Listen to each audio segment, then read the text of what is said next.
자, 이스라엘은 에돔 땅 가운데 이렇게 난 왕의 대로를 따라서 비록 좀 돌아가게 됐지만 그 길을 따라서 요단 동편으로 올라가서 여리고 쪽이든 어디든 하여튼 가나안 땅에 입성하려고 계획했는데 믿었던 그 형제 민족이었던 에돔이 결사 반대를 한 겁니다. 그러니까 원래 그 계획도 틀어져 버리고 말았습니다. 그래서 결국은 원래 이 길로 가려고 그랬는데 옆으로 이렇게 돌아서 가는데 말은 이 광야길이지 사실 광야와 사막은 거기서 거기입니다. 강수량의 차이에 따라서 그렇게 말하긴 하는데 아무튼 굉장히 좀 어려운 지역이었습니다. 그러니까 오늘 본문처럼 에돔 땅을 우회하려다가 길로 말미암아 백성의 마음이 상하니라 그런 겁니다. 길 때문에. 그 길이 어떤 길이어서요? 광야길, 사막길, 척박한 길이니까 이제 그들이 우회하려다가 이거 아직 한참 간 것도 아니에요. 초입 부분에서 벌써 그냥 이제 아이고 힘들겠다라고 상상하면서 그들이 마음이 상했다 그랬습니다. 가뜩이나 에돔까지 내려오게 된 것만 해도 원래는 가데스 바네아에서 바로 가나안 땅에 입성할 수 있었잖아요. 정탐꾼을 보낸 것도 그 길로 가면 되는 거기 때문에 했는데 그런데 불평하다가 이게 돌아온 거잖아요. 에돔 왕의 반대로 또 더 멀리 돌아가게 되었지 않습니까? 솔직히 애초에 가데스 바네아에서 가나안을 정탐하고 온 사람들이 설령 부정적인 보고를 했다 하더라도 한 10명이 그랬다 하더라도 여호수아와 갈렙의 그 믿음의 선언을 듣고 으쌰으쌰 해서 들어갔으면 그들은 아마 가나안 땅을 아마 훨씬 더 빨리 들어간 거죠. 몇십 년 더 빨리 들어갈 수 있었을 겁니다. 그러나 그 나머지 10사람들의 부정적인 보고를 듣고 불평한 결과 그들은 에돔으로 돌아가게 됐고 또 에돔도 또 제대로 못 가서 또 광야길로 또 돌아가는 이런 상황이 됐으니 한숨도 나오고 마음이 괴롭고 상한 그런 상황이 된 겁니다. 아쉬웠던 순간을 생각하면 안 그래도 되는데 자꾸 이렇게 되뇌이면 많이 속상하지 않습니까? 그들이 왜 이렇게 돌아갔냐? 사실은 불신앙 때문에 그런 거잖아요. 그 가데스 바네아에서 아모리 족속의 그 체구나 그리고 그 성읍들을 보고서 우리는 그들에 비하면 메뚜기 같다 그러니까 야 우리가 이 광야에서 죽게 됐다라고 원망하고 탄식하면서 그러다가 하나님이 그들의 불평을 듣고 그들을 광야길로 돌리신 거잖아요. 그러면 그들이 지금 이렇게 된 것은 더 근원적으로 보면 자신들의 불신앙 때문에 그런 건데 아직도 정신을 못 차리는 것 같습니다. 그들은 에돔을 멀리 돌아가야 하는 상황에서 하나님과 모세를 향해서 원망하고 말았습니다. 뭐라 그랬냐면 어찌하여 우리를 애굽에서 인도해 내어 이 광야에서 죽게 하는가. 여기는 먹을 것도 없고 물도 없고 우리 마음이 이 하찮은 음식을 싫어하노라 그렇게 말합니다. 그런데 이 불평의 레파토리가 정말 똑같습니다. 이전에도 그랬거든요. 그들은 출애굽기 보면 어찌하여 당신이 이게 이제 출애굽기 14장에 나온 말인데요. 17장에는 또 당신이 어찌하여 뭐 이렇게 순서를 바꾸면서 어찌하여 우리를 이 물도 없고 먹을 것도 없는 여기서 죽게 하느냐. 차라리 애굽에서 죽었으면 좋았을 걸 어디 죽을 데가 없어서 여기 죽게 했느냐라고 했는데 이게 꽤 몇십 년이 흘러난 다음에도 똑같이 그러고 있는 겁니다. 어찌하여 우리를 애굽에서 인도해서 이 광야에서 죽게 하는가라고 또 불평하고 있습니다. 백성이 또 말하는 이 하찮은 음식을 싫어하노라 그랬는데 이 하찮은 음식이 뭘까요? 만나입니다. 만나. 그들이 줄여 죽게 되었을 때 하늘로부터 내려왔던 생명의 양식인 이 만나를 그들은 하도 오래 먹고 질렸다 이런 차원으로 이 하찮은 음식이라고 말하는 겁니다. 정말 고마움을 모르는, 감사를 모르는 그런 백성의 모습이 아닐까. 뭐 더 이상 말해 못하겠습니까? 자, 어려운 상황에서 마음이 상할 수는 있죠. 당연히 그렇죠. 어려운 문제 만났는데 마음이 상하지 않으면 그게 뭐 사람이겠습니까? 자, 마음이 상할 수 있어요. 그러나 마음이 상했다고 해서 원망해도 된다는 법은 없는 겁니다. 모두가 마음이 상했다고 해서 모두가 원망하지 않습니다. 그러나 불평하는 사람들은 자신을 자꾸 합리화합니다. 마음이 상했는데 그 정도 불평도 못하냐라고 그렇게 막 반론을 제기하는 거죠. 아니 내가 이렇게 마음이 어렵고 이렇게 속상한데 아니 그 정도 불평도 못해? 하나님이 그것도 못 받아주셔? 라고 한다는 거죠. 그러나 이건 자기 합리화입니다. 왜냐하면 하나님이 마음이 상한 자를 찾으시는 분이라는 것을 안다면, 자, 하나님이 마음이 상한 자, 이런 사람들을 가까이 하고 충심으로 통회하는 자를 구원하신도다 그랬는데요. 그러면 한번 이렇게 생각을 해보십시오. 내가 어떤 문제, 고난이나 아니면 겪지 않아도 되는 그런 문제 때문에 어려워졌을 때, 마음이 상할 때, 자, 이때 누가 하신다는 거예요? 하나님이 나를 가까이 하신다는 거예요. 하나님이 나를 주목하신다는 거예요. 그러면 하나님이 나를 주목하고 계시는데 그 하나님께 어떻게 하는 게 맞겠습니까? 원망하고 불평하면서 하나님께 투덜대는 게 맞겠습니까? 아니면 가까이 계신 주님께 하나님, 제가 지금 이런 상황인데 아시지요 주님? 라고 솔직하게 털어놓는 게 낫겠습니까? 하나님은 우리가 어려워서 불평하고 원망할 만한 상황을 만날 때 우리의 믿음을 살피시는 거예요. 부모들 가운데도 그러잖아요. 아이들이 넘어졌을 때 걔 일어나는 거 어떻게 일어나는지 보잖아요. 예. 제가 유심히 봤거든요, 마트에서. 근데 일어날 때 어떤 애들은 일어날 의지가 없고 그냥 엎어진 김에 아주 그냥 엉엉 울어대는 애들이 있고, 어떤 애들이 이렇게 울다가 딱 보다가 아무도 관심이 없으니까 쓱 털고 일어나는 애들도 있고, 또 어떤 애는 또 누가 이렇게 손 잡아주면 마지못해서 일어나는 애들 있고, 각양각색이더라고요. 예. 근데 중요한 것은 우리가 힘들 때 하나님이 우리를 지켜보신다는 거예요. 하나님이 우리를 어떻게 하는지 보신다는 거예요. 어쩌면 이전보다 더 가까이 계신다라는 차원으로 하나님을 만나십시오. 그리고 우리가 힘들 때 불평이나 원망보다는 그 마음 그대로 주님께 좀 상한 마음을 받으시는 하나님이시잖아요. 그러니까 그 하나님께 그냥 그대로 가지고 가시면 됩니다. 예전에 그 찬양 있잖아요. 아시지요 주님? 저 하도 어릴 때 많이 들어서 그랬는데 그 곡조가 이해가 되더라고요. 예. 저도 좀 어려운 문제 가지고 하나님께 기도할 때 하나님 잘 아시죠? 이렇게 기도하게 되더라고요. 물론 저도 초보 때는 그랬습니다. 하나님 저한테 왜 그러세요? 그랬거든요. 그런데 좀 시간이 지나면서 하나님과 또 깊은 교제를 계속 반복하면서 제가 하는 기도는 하나님 아시죠? 예. 오늘 이 시간에도 하나님 아시죠? 라고 그렇게 기도하는 분들이 계실 거예요. 하나님이 그 마음을 살피시는 줄 믿습니다. 자, 마음이 상하고 힘들 때 힘들다고 하나님께 그냥 솔직하게 고백하면 됩니다. 하나님, 저 좀 상황이 이러네요. 좀 많이 어렵습니다. 아시죠, 주님? 이렇게 고백하면 됩니다. 그런데 이스라엘 백성들은 불평하더라고요. 원망하더라고요. 근데 문제는 이렇게 자꾸 원망하고 불평하면 하나님과의 관계가 점점 멀어지는 거예요. 그렇잖아요. 아니, 좋은 소식도 좋은 얘기도 자꾸 하면은 이 사람이 날 놀리나 이런 마음이 들 정도인데, 싫은 얘기 자꾸 하면 그 사람하고 좋아지겠습니까? 하나님과의 관계가 점점 멀어진다고 한번 생각을 해보세요. 그리고 하나님이 세우신 이 모세 지도자하고도 점점 멀어지는 사건이 벌어지는 거죠. 관계가 어색해지니까 그렇게 되는 거죠. 어쩌면 이런 것이 군중 심리 가운데 나타나는 것이 아닐까, 우리 한번 생각해 봐야 됩니다. 군중 심리. 그러니까 혼자 하면 그러지도 못할 것 같은데 섞여서 이 사람들 사이에서 익명성을 가지거나 아니면 그런 단체, 군중 속에서 그냥 있으면서 이 판단이 좀 흐려지거나 아니면 부정적으로 이게 더 활성화되는 겁니다. 근데 이건 굉장히 위험합니다. 어떤 폭력 사태가 일어나는데 가만히 보면요, 혼자 하려면 그렇게 못해요. 그런데 사람들이 많으면 그게 그러니까 이게 긍정적인 것보다 부정적인데 이게 더 두드러지더라고요. 다윗이 사울을 피해서 블레셋 지역 시글락이라고 하는 지역에 한동안 이제 망명 생활을 합니다.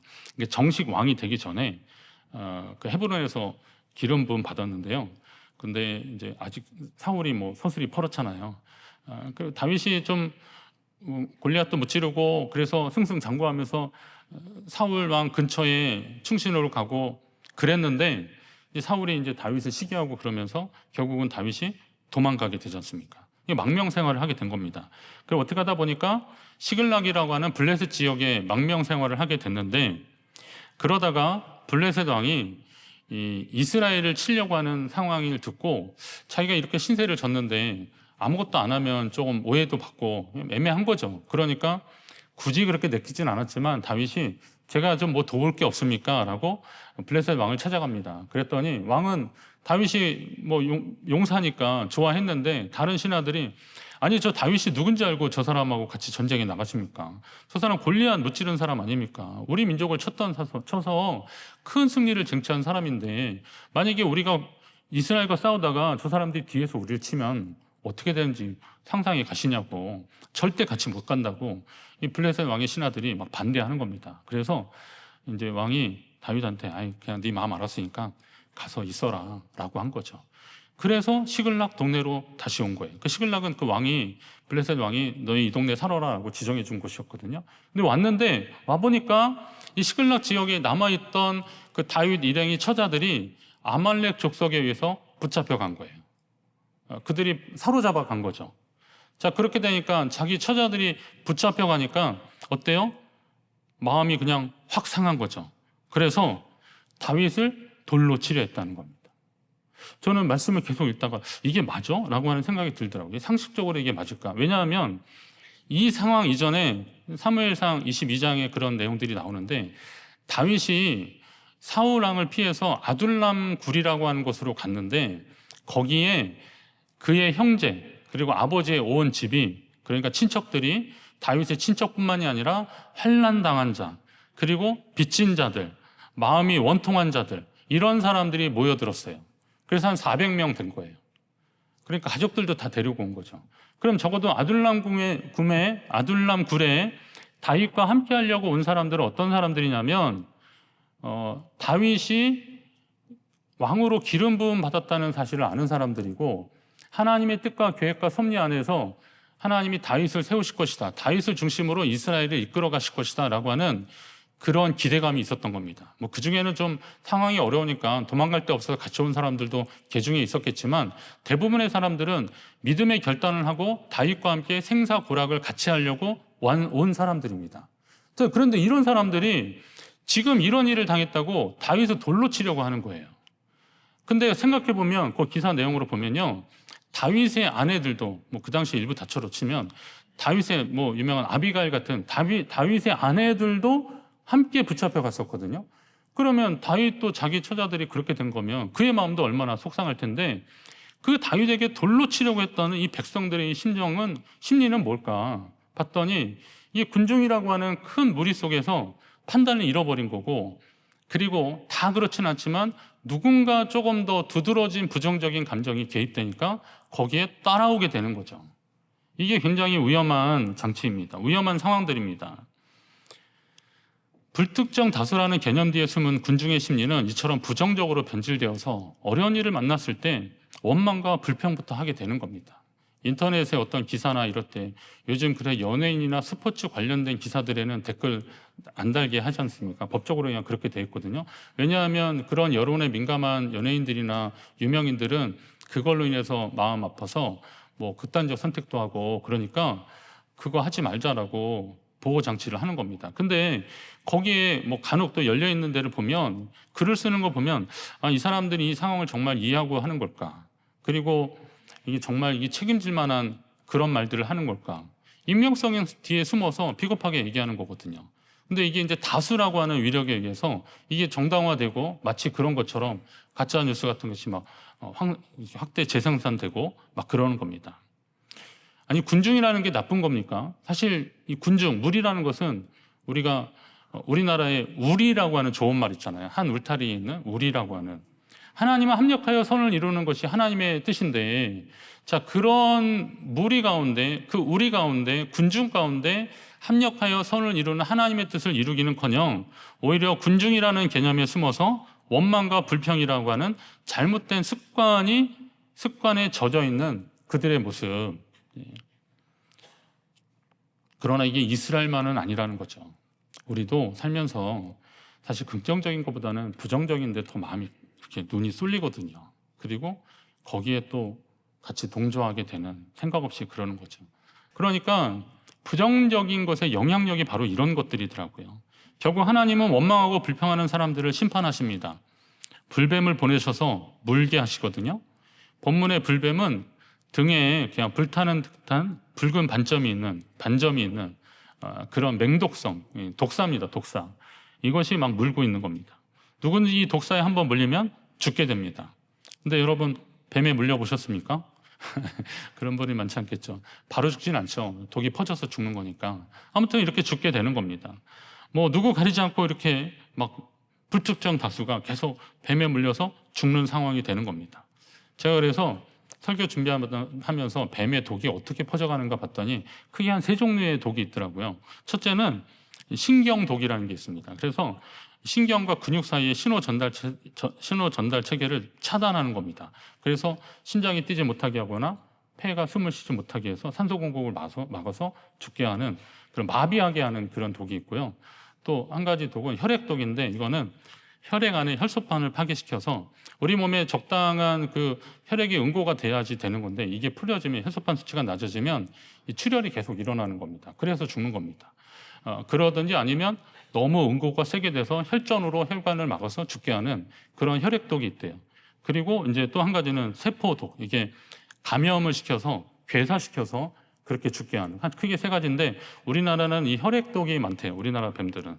그래서 해독제가 사실은 한두 가지밖에 없는데 우리나라에는, 근데 그거 그냥 사용하면 적어도 우리나라의 뱀들에 물린 거는 해독제 잘 맞으면 빠른 시간에 조치를 하면 그냥 살 수 있다는 겁니다. 적어도 요즘 상황에서는 그렇습니다. 뭐 목사님이 뱀한테 물려도 안 죽는데 그렇게 얘기하지 마시고요. 하여튼 빨리 조치하면 된다는 겁니다. 자, 그런데 일단은 하여튼 이 광야에서 만난 상황이기 때문에 바로 치료를 받을 수 있는 상황도 아니고 그들은 그냥 죽어가는 상황입니다. 그러면 생각해 보면 그들이 이 광야길이 처음이 아니었잖아요. 근 40년을 온 사람들이거든요. 근데 그동안 기사 중에서 불뱀에 물려 죽었다라는 기사들 보셨습니까? 뭐 한두 명은 혹시나 실수로 뭐 뱀을 밟거나 뭐 그러다가 죽을 수도 있었겠지만, 이렇게 집단적으로 하나님의 심판 형태로 그렇게 된 적은 없잖아요. 그러면 이거는 한번 생각해 봐야 되는 거죠. 여러분도 한번 생각해 보셔야 돼요. 내가 평소 같지 않게 보통 땐 별일 없었는데 왜 이런 일이 있었다라고 하면, 그 상황을 믿음의 사람들은 하나님의 개입이라고 좀 해석을 하는 거죠. 그러면서 자기의 삶을 돌아보는 겁니다. 그게 무조건 심판하시는 거다, 하나님께 벌 받는 거다, 이렇게 규정하지 마시고, 그거는 그의 믿음으로 판단해야 되는 문제이지, 누가 그걸 정죄하고 무슨 권면이랍시고 그렇게 해가지고 그걸 아멘하고 받아들이는 분들은 정말 대단한 분들이고요. 대부분은 그렇지 않습니다. 그러나 말씀을 듣는 여러분의 입장에서 한번 좀 생각해 보셔야 돼요. 이런 권면들은. 자, 평소 같지 않은 문제들이 있어서 많이 어렵다, 마음이 힘들다, 괴롭다 라고 그러면 어떻게 하셔야 돼요? 하나님의 개입에 대해서 한번 생각을 해보시고, 혹시 내 삶의 어떤 부분에서 하나님 기뻐하시지 않는 부분이 있지 않을까 한번 점검해 보셔야 되는 거죠. 그리고 그 마음이 좀 상할 수도 있는데, 이럴 때 불평이나 원망보다는 하나님께 마음을 드리는 그런 태도가 중요하다는 겁니다. 우선 여러분의 신앙을 점검하시라 그랬습니다. 혹시 나의 불신앙에 대한 하나님의 경고 사인이 아닐까 돌아보셔야 됩니다. 그러나 또 잊지 말아야 되는 것은, 하나님은 우리를 아주 멸망시키려고 그러시는 것은 아니라는 거죠. 오늘 본문에도 그 해답이 있습니다. 원망하고 불평한 사람들이 불뱀 때문에 죽게 되자 모세를 찾아와서 뭐라 그래요? 우리가 여호와와 당신을 향하여 원망함으로 범죄하였사오니 여호와께 기도하여 이 뱀들을 우리에게서 떠나게 하소서. 방금 전까지 모세 막 원망하고 뭐 다 표현 안 됐지만 막 돌로 치려고 했을 사람들인데, 불뱀에 물려서 죽게 되니까 어떻게 해요? 찾아와서 우리가 여호와와 당신께 범죄하였고, 그리고 원망함으로 범죄하였고, 그랬으니 잘못했으니 여호와께 기도해서 이 불뱀들을 좀 떠나게 해달라고 하는 겁니다. 자, 이 내용으로 보면 이스라엘 백성들은 자신들이 원망하고 불평했을 때 하나님께 혼난다는 것을 알고 있었어요? 몰랐어요? 알고 있었던 것 같아요, 보니까. 근데 왜 그랬을까? 왜 그랬을까? 이게 속성이라는 겁니다. 본성이라는 겁니다. 제가 이 안경이 좀 좋은 겁니다. 걱정하지 마십시오. 저게 씌웠는데 이거 탁 놓으면 어떻게 돼요? 이게 기억하고 있는 겁니다. 이 형상을 기억하고 있는 겁니다. 이게 속성입니다. 사람의 속성이 그거예요. 예수님 오래 믿고 성령 충만하고 그걸 유지하지 않으면, 그러니까 오래 믿고 하나님 말씀 안에 거하지 않으면요, 다시 나는 이제 괜찮겠지라고 할 게 아니라는 거죠. 다시 그 죄의 속성으로 돌아가게 되는 거거든요. 그러니 괜찮을 거다 생각하지 마시고 그런 상황에서 하나님의 뜻을 다시 찾으셔야 됩니다. 근데 그들은 이런 일들이 계속 반복되더라고요. 근데 어디서 많이 본 것 같지 않습니까? 성경에서만 그러겠습니까? 우리 인생에서 이런 일들이 계속 반복되고 있는 거예요. 예수 그리스도를 영접함으로 하나님의 자녀 되었지만 옛 습관을 벗어버리지 못하고 자꾸 원망하고 불평하고 비방하고 욕심부리면서 그렇게 살고 있는 우리를 보게 되는 겁니다. 거울처럼 보게 되는 거죠. 그러나 주님이 우리에게 주시는 말씀은 뭐라 그래요? 노를 버리고 분노를 버리고 불평하지 말라. 분을 그치고 노를 버리고 불평하지 말라. 이렇게 말씀하셔요. 왜냐하면 그런 것들은 그러니까 분과 노와 불평은 오히려 뭐만 만들어요? 악을 만들 뿐이다는 거죠. 그러니까 분노하고 불평하고 이런 것들은 보기만 해도 듣기만 해도 이게 부정적인 개념이 딱 들어오지 않습니까? 근데 우리 안에 악을 만드는 요인들이 된다는 거예요. 따라서 성도는 분노보다는 좀 평화가, 불평보다는 감사가, 비방이나 욕심보다는 칭찬과 형통이 넘치는 삶을 살기 위해서 최선을 다하셔야 돼요. 하나님께 그 은혜를 구하셔야 됩니다. 하나님이 그렇게 약속하셨기 때문에 그 약속을 믿고 십자가에 달리신 예수 그리스도를 바라보면서 우리는 구원을 얻는 거거든요. 그게 하나님이 우리에게 주시는 구원의 유일한 방법이에요. 다른 이로서는 구원을 얻을 만한 이름을 우리에게 주시지 않았다 그랬어요. 오직 예수 그리스도로만 우리가 구원을 얻는다고 했으니 하나님의 방법이니까 그러니까 우리는 그 약속을 믿고 하나님 앞에 나오는 겁니다. 그리고 구원은 믿음의 행위를 통해서 이루어지는 겁니다. 하나님의 약속의 말씀을 믿고 순종하는 행위, 이 약속을 믿고 순종하는 사람들, 내가 이 노뱀을 본다고 정말 살 수 있을까? 의심하면서 본다면 아마도 그 사람한테는 능력이 나타나지 않았을 것 같아요. 그냥 죽는 거죠. 그러나 그 약속을 믿고 바라보는 사람들, 십자가의 그 복음의 능력이라고 하는데 그건 어떤 사람들은 미련한 짓이라고 그랬다니까요. 그러나 구원을 얻는 우리에게는 하나님의 능력이라고 그랬잖아요. 그걸 바라보는 게 사는 거예요. 이 시간도 여러분의 삶에 있어서 여러 가지 문제가 있을 때, 마음이 상해있을 때, 속상할 때, 이때 마음 관리를 좀 잘하시고 하나님 앞에 이 모습 그대로 좀 나오셔서 하나님이 약속하신 그 약속의 말씀을 붙잡으며 십자가의 주님을 바라보며 해결받으시기를 간절히 바랍니다. 예수님이 이 사건을 상기시키시면서 신약에서 니고데모에게 그런 말씀하시잖아요. 모세가 광야에서 뱀을 든 것 같이 인자도 들려야 하리니 이는 그를 믿는 자마다 영생을 얻게 하려 하심이니라. 이 주님 말씀이에요. 근데 사실 니고데모도 옆에서 이 말씀을 들은 제자들도 이게 정확히 무슨 의미인지 몰랐어요. 그런데 예수님이 십자가에 달려 돌아가신 사건 이후에 예수님이 왜 그런 말씀을 하셨는지 알았던 거죠. 광야에서 그 뱀을 든 것 같이 인자도 들려야 하는데 그 사실을 믿는 자마다 하나님 주시는 영생을 얻게 하려고 하는 하나님 뜻이다. 그러니 예수 그리스도, 십자가에 달리신 예수 그리스도를 바라보라. 그 확신을 가지고 제자들은 누구든지 주의 이름을 부르는 자는 구원을 받으리라 라고 선포하고 다녔던 것입니다. 오늘 여러분은 무엇을 바라보고 계십니까? 인생에 있어서 어려운 문제 만났을 때 무엇을 바라보십니까? 여전히 인생의 광야에서 끝없는 문제와 환경을 바라보며 불평하고 원망하고 있지 않습니까? 죄의 독이 온몸에 퍼져서 고통스러워하면서도 자신의 힘으로 해독제를 찾으러 애쓰고 있지 않습니까? 그러나 이제 예수 그리스도를 바라보시기 바랍니다. 내 힘으로는 해결할 수 없는 죄의 문제, 이 삶의 절망의 문제들 끌어안고 십자가 앞으로 나아가십시오. 그리고 믿음으로 선포하십시오. 누구든지 주의 이름을 부르는 자는 구원을 받으리라. 하나님 우리에게 약속하신 그 약속의 말씀이 여러분을 살게 하시고 여러분 안에 변화를 이끌어 주실 줄로 믿습니다. 불뱀에 물린 자가 노뱀을 쳐다볼 때 살았던 것처럼 죄와 절망 속에서 십자가에 달리신 예수 그리스도를 바라보는 믿음을 가지십시오. 십자가의 주님을 바라볼 때 영원한 생명을 얻고 우리는 평안을 누리게 될 것입니다. 그 은혜와 그 구원의 은혜와 감격이 오늘 예배하는 모든 성도님들 가운데 충만하기를 주의 이름으로 축원합니다.